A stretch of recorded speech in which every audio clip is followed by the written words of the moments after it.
एक infra space पर आपसे राय, आपका नजरिया हम जानना चाहेंगे, क्योंकि लगातार हम देख रहे हैं रोड इंफ्रा ऑर्डर विंस काफी हद तक दिख रहे हैं, एनएचएआई ऑर्डर पाइपलाइन भी काफी मजबूत नजर आ रही है। और ताजा खबर ये है कि Mumbai Pune express way toll 1 अप्रैल से यहाँ पर 18% के हाइक टोल प्राइसेस में नजर आएंगे। वैसे तो ट्रैवल होटल स्टॉक्स को लगातार हम डिस्कस करते हैं, लेकिन एक कनेक्ट यहाँ पर भी बनता है, क्योंकि इंफ्रा स्पेस में इन दिनों हमने देखा है काफी सारी कंपनियां हैं, IRB infra, Hg infra lowest bidder के तौर पर सामने आ रही है एनएचएआई की तरफ से। इनफैक्ट बड़े ऑर्डर विंस के चलते ये काफी हद तक फोकस में है। कैसे देख रहे हैं इंफ्रा स्पेस को आप? लाइटर नोट मानसी, मैं तो भगवान से प्रार्थना करता हूं कि ये ऊपर की तरफ न जाए लेकिन कम हो जाए, और टोल वसूलना कब बंद करेंगे, क्योंकि अननेसेसरी कंजेशन होता है शहरों में, खास करके मुंबई जैसे शहरों में और बाकी शहरों में। एनीवेज,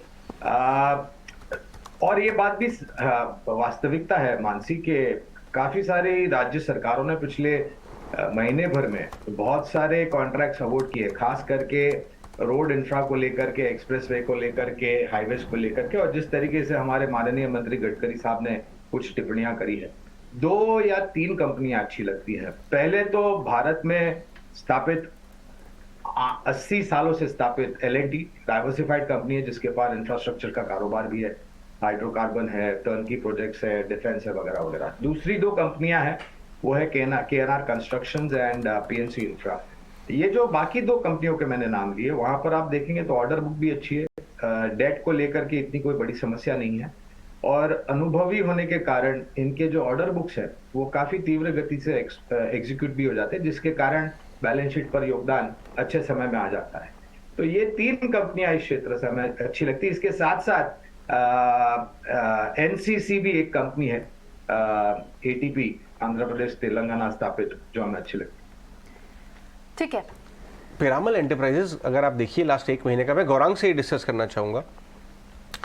पिरामल एंटरप्राइजेज लास्ट 1 महीने में अगर आपने खास तौर पे से 20% की फॉल देखी है, खबर बाजार में ये हो रही है कि जितने भी आपके कुछ ये जो ग्लोबल बैंक्स हैं उनका रिलेटेड एक इन्वेस्टमेंट आर्म, क्योंकि वो खुद प्रेशर में आए तो वो अपनी लिक्विडिटी सिचुएशन को इम्प्रूव करने के लिए इस स्टॉक को काफ़ी सेल कर रहे हैं। इसलिए इसमें खास तौर पे लास्ट 1 महीने के अंदर ज़्यादा गिरावट आई है, जितना ये डिजर्व करता था बाजार के साथ साथ ज़्यादा गिराई है, और ये ओवरसोल्ड टेरिटरी में भी चला गया है। पिरामल, गौरांग, आपने इसका बिजनेस मॉडल देखा, ये कोशिश तो काफ़ी कर रहे हैं होलसेल से रिटेल की तरफ शिफ्ट होने में, बट टाइम लगेगा 1 साल का असर दिखने में। क्या इस भाव पे लेना चाहिए 650? मुझे नहीं लग रहा है अजीत, और एज अ डिस्क्लोजर इसका भाव करीबन मेरे ख्याल से 1400-1500 के आसपास था।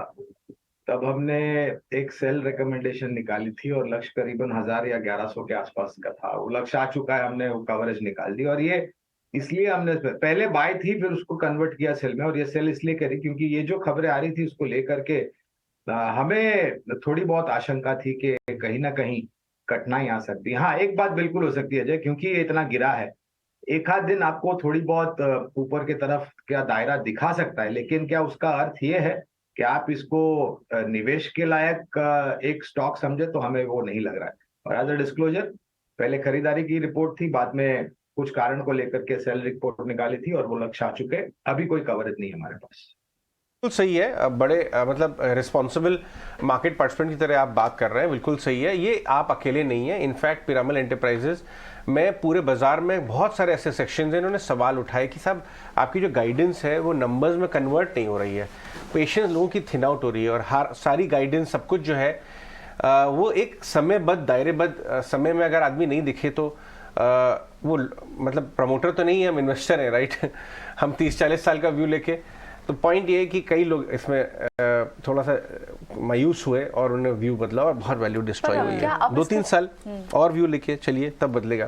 बट इसके लिए आप क्या चीजें सुधरती हुई दिख रही है, क्योंकि रिटेल नंबर्स में तो नहीं आया अभी, नंबर्स में नहीं आया। रिटेल पोर्टफोलियो को स्ट्रेंथन तो कर रहे हैं वो, लेकिन इनिशिएटिव ले रहे हैं, एफर्ट्स ले रहे हैं, नंबर्स में जब आने लगेगा भाव भी आ जाएगा, उसमें क्या है, बट उसमें काफी समय लग सकता है।